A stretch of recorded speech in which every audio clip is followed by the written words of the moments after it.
majority of young youth are selling hard drugs by the roadside. All those are illegal. In fact, there's a new policy about the control centers for the sale of drugs in the 6 geopolitical zones. That already has been approved by government as in the process of implementation. All those patent medicines cause illegal sellers. You sell drugs, the sun itself kills the potency. We will deal with all those. We will put it within our programs. Thank you so much. Looking into the part of this country, the northern side, the impacts of the drug, how will you rate it? It's really bad. It's really bad, but it's a phenomenon that's actually ravaging the entire country. So the focus of all of this has to be around the entire country because it can grow much faster in other places. The way the trajectory is going and the population is growing, as we heard at this conference, the numbers are going to grow exponentially if care is not taken. So, Mother, what should we do quickly? We need to be diligent about what our children do, and we need to imbibe the virtues, the values that will enable them say no.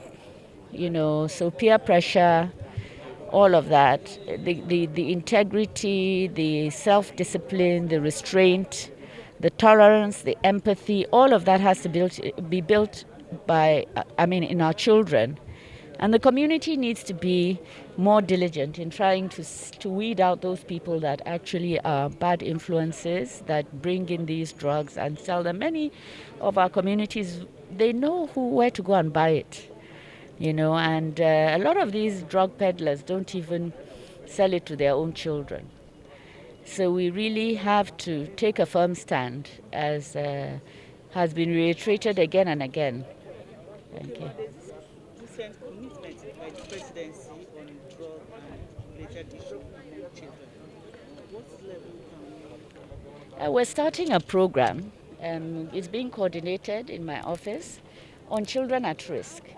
Children below the age of 18 that have never before been in school, the Almajiris, trying to see how we can get them within 9 months to be taught skills that will enable them take ownership of their lives, and even those of them that are going back to school, as we want most of them to, or all of them to at least engage with literacy and numeracy, so that when they go into the classroom after 9 months, they understand what's going on in class.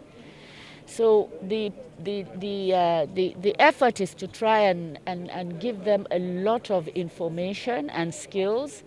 So trying to see how they can do agriculture, vocations, financial literacy, to see how they can be taught entrepreneurship in a very short space of time, 9 months. And then also have their health concerns addressed. So have their sight and their hearing examined. And to get them to play sports and then be debriefed so that they understand what it means to restrain yourself when you're in a group and others are going down the road. How do you stop it without losing the friendship of your colleagues? How do you react under pressure? So a lot of that is being developed under the sports category. So the children will engage in sports and then they will be made self-aware of their own attributes so that they're able to grow strong and be able to be resilient and also apply themselves as constructive citizens of this country. And we hope that we hope that the community, the traditional rulers, will begin to, take a very strong interest. I heard the royal father here saying that they go around. That is exactly what we hope, to forge child alliances so that we can watch and monitor what happens to these children for another year. Form them in clusters, cooperatives, see how we can ensure that they remain focused on something constructive.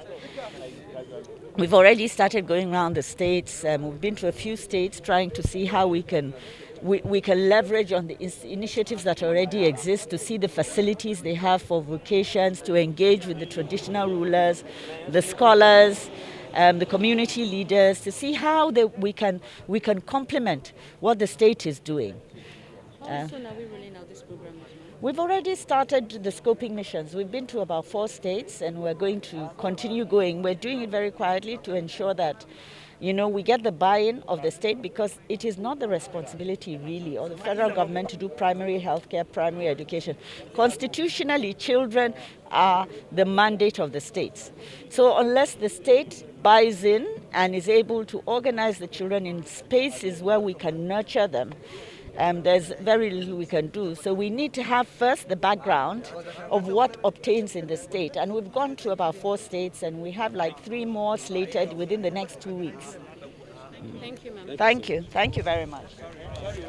That call will work because now we have somebody powerful. We have a powerful titan and lion heading NDLEA, somebody who was tried and tested, and somebody who already, within weeks of becoming chairman of NDLEA, has already identified the problems and has already started setting in motion things that we need to get rid of this. I have hope. I know it may sound strange, but I have hope in General Buba Maruwa. And with him on board, we have already attacked 30% of the problem. Now on the streets, we have thousands of people hawking hard drugs. Is that how we are going to continue? We can't continue like that. And I think the approach that General Buba Maruwa has mentioned now, of all the different tactics, because he has said that we are going to war, and you don't forget he's a soldier. So we're now going to take a different approach, but we don't want to expose what we're going to do. But the approach is going to be completely different. It will not be business as usual anymore. And the problem now that we have is that the people who sell drugs, they're actually known.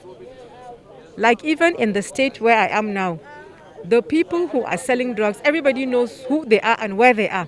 But no one can go and do anything to them, because the very people who are supposed to protect us, the very people who are supposed to prevent drugs from being sold, all those organizations, the people in those organizations, they're also involved.